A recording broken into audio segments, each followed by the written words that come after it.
just introduce Shiran here. She's our next speaker. I think she's very like on top of the all diversity and inclusion and health and wellness. She's CEO and co-founder of Cassiopeia Tech. Yeah, and we can just continue talking about the same thing and give her a spot to start her her presentation. Sorry. Perfect. Hi everyone. I was just jumping into a really interesting discussion. So I think like what you mentioned here is, you know, how we use all these new tools and technologies to help us to improve our virtual work experience is so relevant to what we're gonna talk about next. What I'm gonna share with you is how to use data to lead more effective remote teams. So I'm gonna share my screen. I'm gonna just jump in.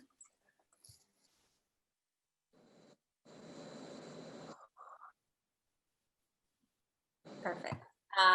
So yeah, so this is what we're gonna talk about, but feel free to ask any question and also to, you know, to just interact in the middle. If there is really something that you would like to add or to share, just feel free. So a bit about me. So I was a remote manager for many years, leading very distributed product teams. And my background is in product management. I led very data-driven product before. And another fun fact about me is that I'm a lawyer by training. I'm the CEO and co-founder of Cassiopeia. We empower leaders with actionable insights. What we do, we just use communication patterns that are like who sent to whom and when, and to provide actionable insights about how to improve team dynamics, collaboration, work-life wellness within remote teams. So this is a bit about me. And before I'm gonna talk to you about the agenda and, you know, the tips that we're gonna talk about, first of all, I would like to mention that 48% of organizations using network analysis is the communication patterns that I just mentioned. That are like who sent to whom and when, no text, no voice, just the metadata itself. So it's a very common and it's a very powerful resource that we all have as companies. Usually the admin got the access to this kind of data. And it's a very powerful resource. So what we're going to talk about is how to use this data that we all have to really improve the way we work together and communicate, just or be as a teams, as companies. So this is just a bit of a background. And specifically, this is what we're gonna deep dive into. So first of all, we're gonna talk about the benefits of remote work, just really briefly, challenges, and then we're gonna talk a lot about the tips, really practical tips that we can share from our experience, how we use data as a company, and how you can do it with your companies as well, and what to measure, and some takeaways that we're gonna finish with. So yeah, so we're gonna start.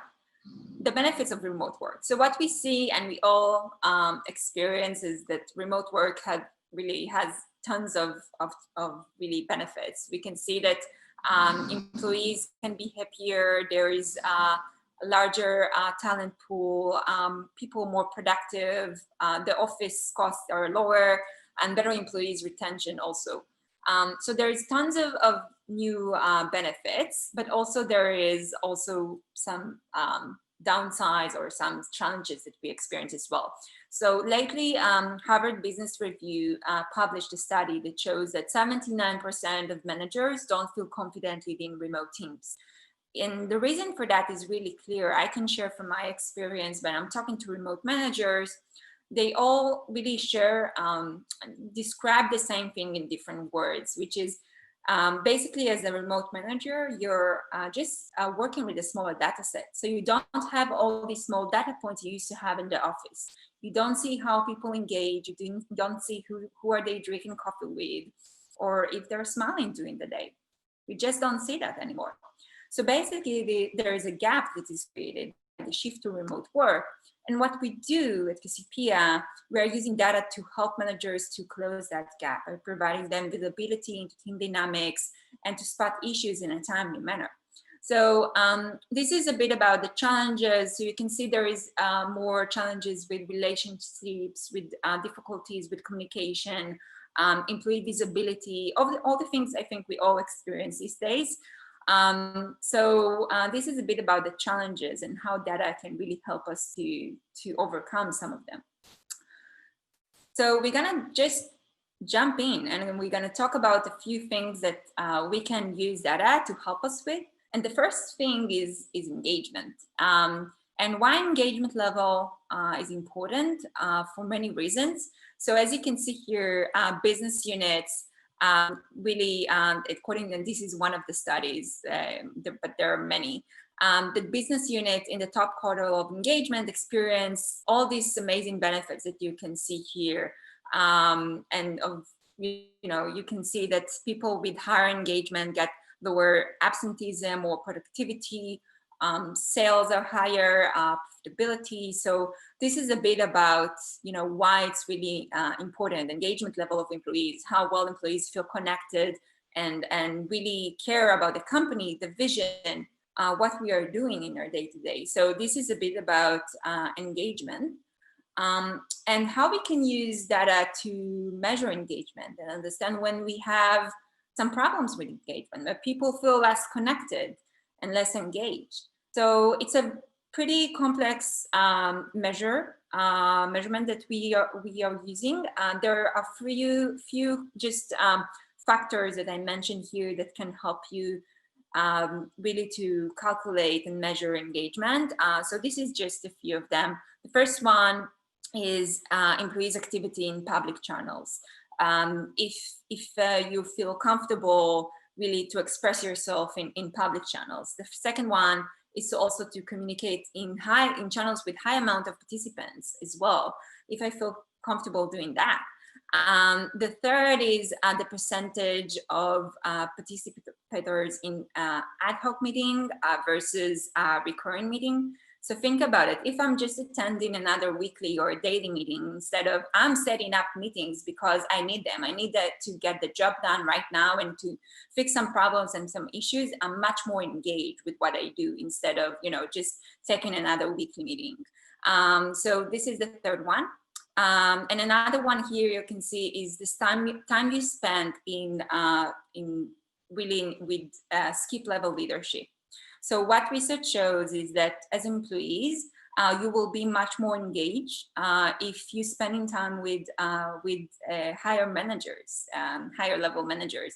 And the reason for that is there is two main reasons. The first one is that you will feel more connected to what the company is doing, our vision, why we're doing what we're doing. And secondly, you will feel more appreciated. So that the higher level manager really spend time with you and want to get to know you. So this is also a good metric to take into account. And lastly, the number of strong and weak tie connections. What research shows is in order to really maximize the engagement level, employees need to have strong connection, usually with their team, with their internal team, but also weaker connections with people in other departments, in other teams. This way, people feel more connected to what the company is doing because they have wider perspective about, what we are doing and why we're doing what we are doing. So this is a few ways to just use data to improve our engagement level and to measure it. So this is just the first one that I wanted to share with you.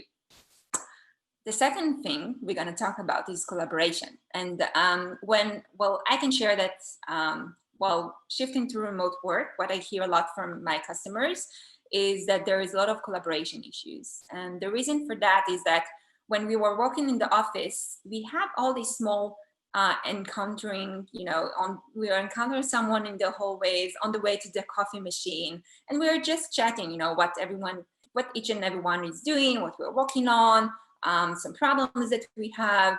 But we don't have that anymore while shifting to remote work. So we need to be much more intentional about our communication, how we create this small collaboration and communication moment.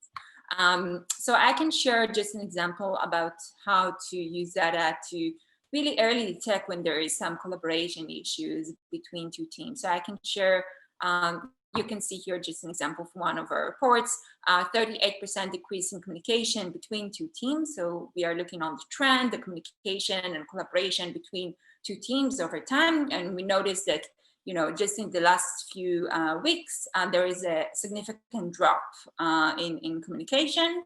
So what we highlight that for managers, we also add in some recommended actions about what they can do about it, how to improve synchronization between the two teams. But this is just an example about how you can use data to really early detect collaboration issues, which is really important and really affect our performance. The second thing here is, and I get a sense that you all experience that when you're working remotely, you're using much more written communication, because in many cases, we are working in different time zones and our schedule is more flexible, and we need to use written communication for asynchronous collaboration as well. So what I wanted to share with you here is just a few methods to how to really create updates, written updates, to keep everyone aligned with what we're doing in a very visual way. So this is just a few examples that I like. One of the methods that our customers are using is using just the Slack updates, but in a very visual way. So you can see here, there is a system that every team is just using it a bit differently. But for example, here you can see that Rose is for success, Cactus is for challenge, and Rocket Ship is for the things we're looking forward to. And this really creates this ability to just have a quick view and see where we stand and what's our problem. So this is a really good example, I think, about how to use written communication for really great updates and to improve the way we communicate and make sure that everyone's aligned. And what we use also when measuring things and measuring the way we communicate, what we usually see is that as teams getting used to also working more remotely, the written communication increases compared to the verbal communication that we have. And this is totally makes sense and very natural process. Yeah, and then this is just a brief about, what we should measure. Actually, when we are shifting to remote work or when we are working remotely and we want to improve it, what we should measure, right? So we talked about a few examples, but this is just more, I think, cohesive kind of way for me to just add a few more things that you can easily measure. So the first one here is about engagement that we mentioned, but what is important to measure, it's also engagement per department level, per teams, per region, and so forth. The second one here is about how we communicate. So there is a lot of things you can do to optimize your communication using data. I can share from, for example, one use case for one of our customers. What we saw for them is that we had one team in this company that were constantly complaining about that the communication for this team is not working that well. They were experiencing that they're writing things or sharing some really important notes, but no one really engaged with these notes or these messages. No one really see them, and people were complaining about lack of transparency. And this team is like, what they're talking about. We are communicating everything. Wow, what they're talking about at all. So what we saw just from using Cassiopeia is that on Slack, on the public Slack channels, this team were communicating between, I think it was 7 to 8 a.m. And the rest of the company were most active and on Slack between 10 to 11. So they were kind of not synchronized in not correlated their activity to the rest of the company. And when shifting their important message just to post them on the most active hours when people are more engaged, it really helps them to optimize their communication with the rest of the company. So people were much more engaged with their messages and what they wanted to communicate for. So this is just an example about how you use data. So have a look on the different channels you're using. What kind of channels are more effective for you to communicate at the different times that are the best for you to communicate things. As I mentioned, the written communication versus spoken. time we spent on meetings and socializing and so forth. And the next one here is collaboration. So we mentioned as well how, how we communicate between different units, different teams, different departments.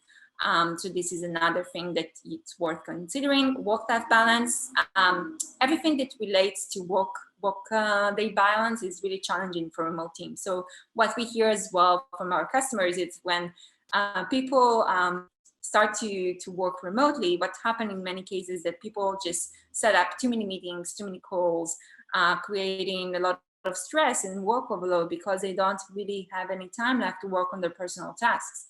So this is a really big issue, and what you can do using data is really try to optimize your meeting time, how much time we're spending on meetings, with how many participants, who's attending the meeting, how much time we actually need for each meeting. Maybe, we are finishing meeting earlier. Maybe we should set up just shorter time for meeting to optimize our schedule and so forth. So there is a lot of things we can do to really optimize a work-day balance, work-life balance. Another example I can share that what we do at Cassiopeia, we also provide insights when teams are working more over the weekend or nighttime, and when there is increase in work overload. This way, really managers can really pay attention when there is some work-life balance issues. We can notice this on time. So you definitely can do that using data.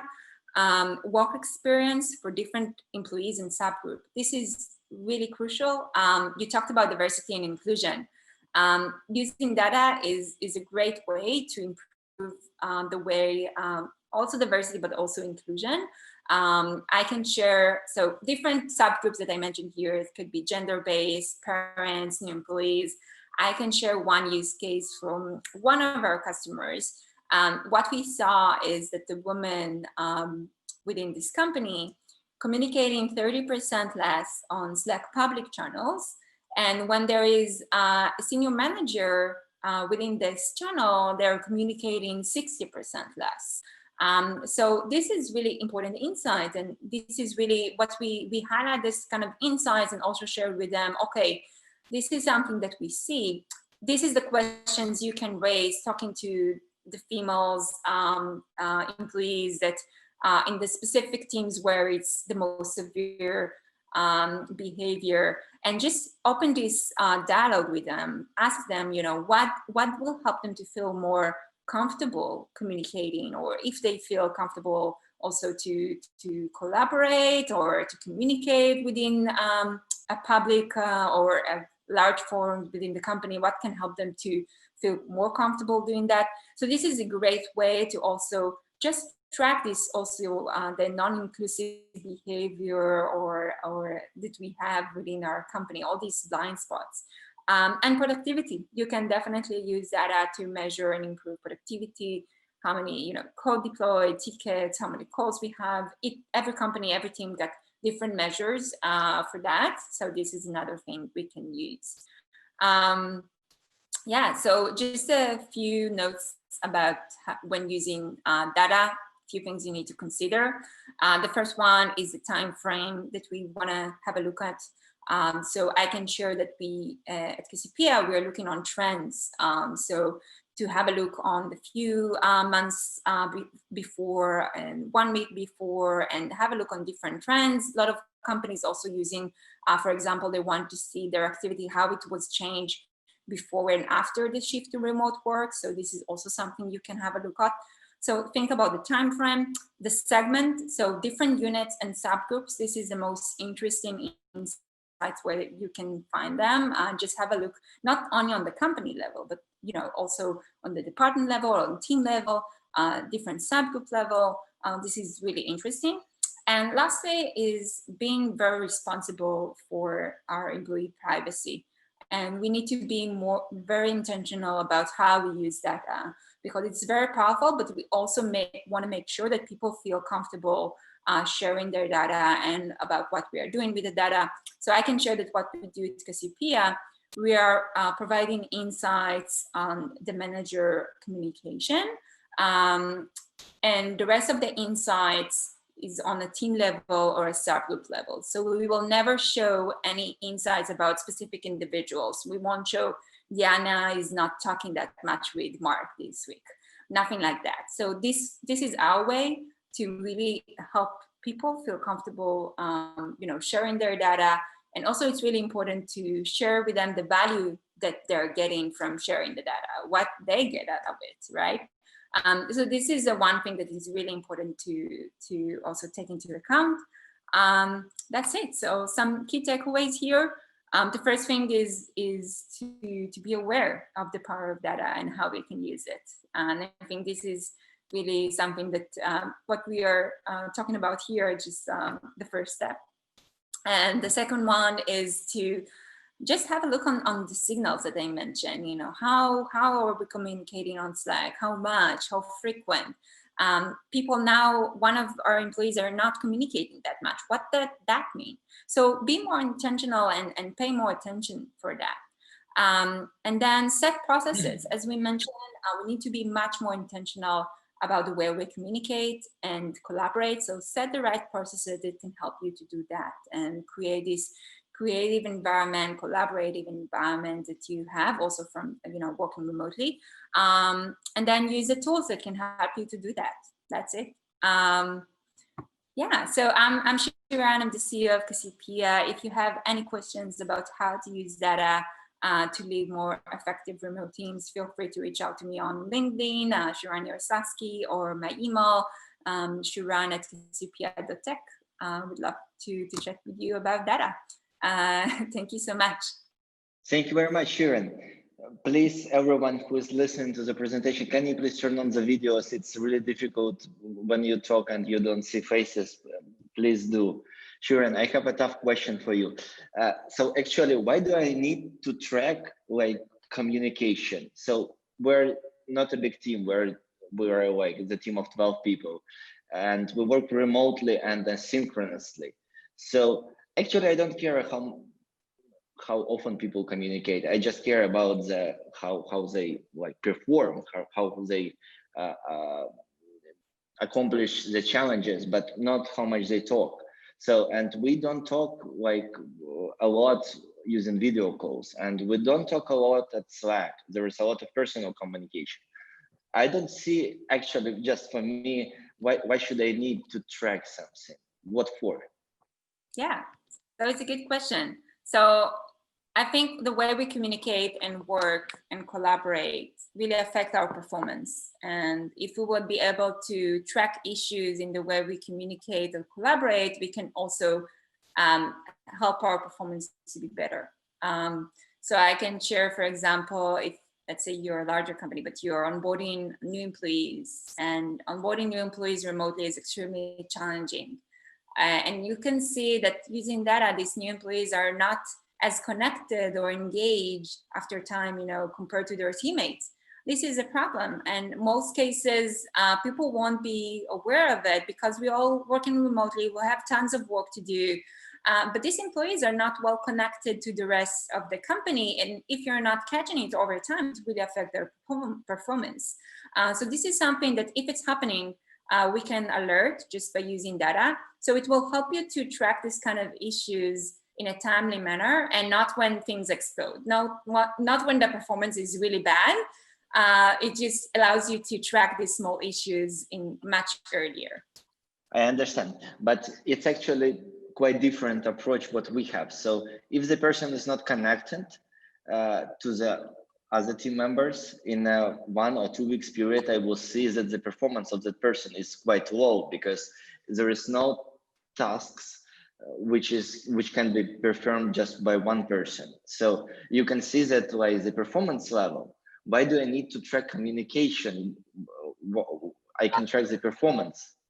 Yeah, so in many cases, I think just tracking the performance is not enough. You will notice the performance decreases way after things started. And also I think it's much more challenging in larger companies. Perhaps now, when you're a small team, you feel like, okay, how is it doing with this guy and this lady, and that's fine. But as you grow, and we work a lot with companies that are growing remotely, it's really much more challenging to do that. Thank you very much. Do we have any other questions or comments or maybe experiences? And do you think should we track the data like in a remote teams, or is it crucial to track data, or just opinions? Somebody else wants to speak. Talking. Hey. About what you said before. I've been noticing too, working remotely, the difference from working remotely and then working with a team in the office. There is, I feel like a social disconnect, because, you know, working with a team, it's more about just getting the work done. You know, it's also about having a team and also in a way being like social in a way too. So, I mean, yeah, and it could go both ways. I mean, I feel like people get to the point remotely quicker in a way. A lot of work can get done, but as I work remotely more, I realize like the previous talker said about, I feel like it's the most optimal situation would be hybrid. I know not everybody's in the same situation as me, but my situation is more like I work with people around the world, but I don't really work with a team in person. So I feel like, yeah, the communication thing, I don't know about, yeah, I'm not, well, yeah, what she said before about bigger companies, about tracking the data, about how people are communicating. I think that could be a good indicator of how good the team is communicating. So I feel like, yeah, in the same way, in other ways inside of an office environment, I feel like things can get done quicker, because if you're in the same room with people, sometimes something could be just said very quickly. You just go over to their machine and say, oh, this or that. But then in my situation, as you said, a lot of people don't like to even go on video calls or even just calls. I have to, you know, get out the, make a screenshot, highlight this, highlight that, this is what you, and it's caused me a lot of more work. Yeah, it's like there's like a pluses and minus to the way we work. I think overall it's great, but yeah, I think there has to be like a meeting ground in between. It's quite like disconnected, and it could be good and bad is what I'm saying. I guess that's my comment about that, about what you said before, about how, yeah, let's just get to business and get the work done, and it's just all about performance. It's true. That's very true, right? If we're trying to get like good work done, but I feel like, you know, what's missing in the remote, at least with what I do, is that kind of social kind of, you know, just, it doesn't have to be about work, but just communicating about, you know, I don't know, it could be about anything, like the newest technologies. What are you doing? What are you using? What do you like to do for fun? You know, I think it could go beyond with what you're working on. So I think that's what's missing in at least in my remote work life is like that back and forth in communication. So.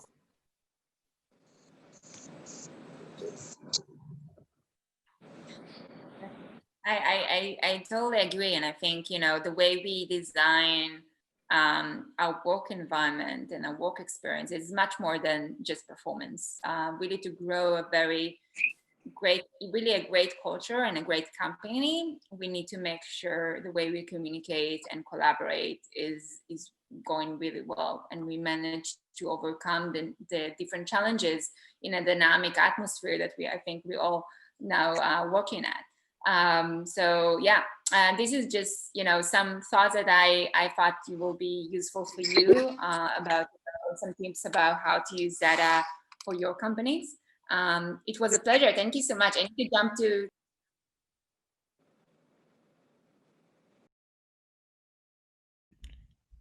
Am I able to chime in, or what's the flow here? Sorry, say it again, Raj. Do you want to Oh, ask I was the just question? asking if I could chime in, but it looks like Shiran disappeared.